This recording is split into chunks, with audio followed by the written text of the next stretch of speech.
G K Guruji Malayalam G K YouTube class റൂമിലേക്ക് സ്വാഗതം. കേരള സംസ്ഥാന നിയമനിർമ്മാണ സഭയെക്കുറിച്ചാണ് നമ്മുടെ ഇന്നത്തെ ക്ലാസ്. 1939 ഫെബ്രുവരി 8 തിരുവിതാംകൂർ ദിവാൻ സർ CP രാമസ്വാമി അയ്യർ തിരുവിതാംകൂർ നിയമസഭ ഉദ്ഘാടനം ചെയ്തു.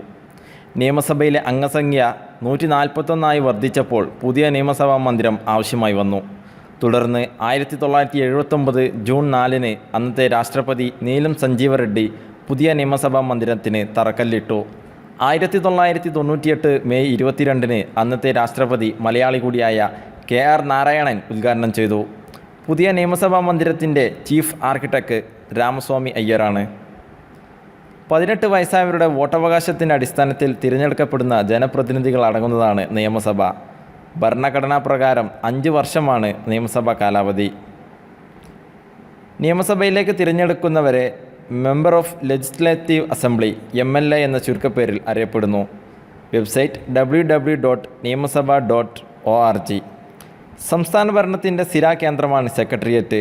നിരവധി വകുപ്പുകൾ ചേർന്ന സെക്രട്ടേറിയറ്റിൻ്റെ തലപ്പത്ത് മുഖ്യമന്ത്രിയും വകുപ്പ് മന്ത്രിമാരുമാണുള്ളത്. സെക്രട്ടേറിയറ്റിൻ്റെ ഏറ്റവും ഉയർന്ന ഉദ്യോഗസ്ഥൻ സിവിൽ സർവീസിൻ്റെ തലവനും കൂടിയായ ചീഫ് സെക്രട്ടറിയാണ്.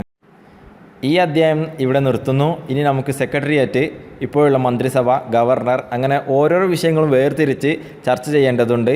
അതിനു മുമ്പായി നിങ്ങൾ ശ്രദ്ധിക്കേണ്ട കാര്യം, ഇതിൽ നിന്ന് കിട്ടുന്ന ഓരോ അറിവുകളും കഴിവതും നോട്ട് ചെയ്ത് വെക്കാൻ കഴിഞ്ഞാൽ വളരെ ഉപകാരപ്രദമായിരിക്കും. പിന്നീട് നിങ്ങൾക്കത് റെഫർ ചെയ്യാൻ വളരെ സുഗമമായിരിക്കുന്നതാണ്.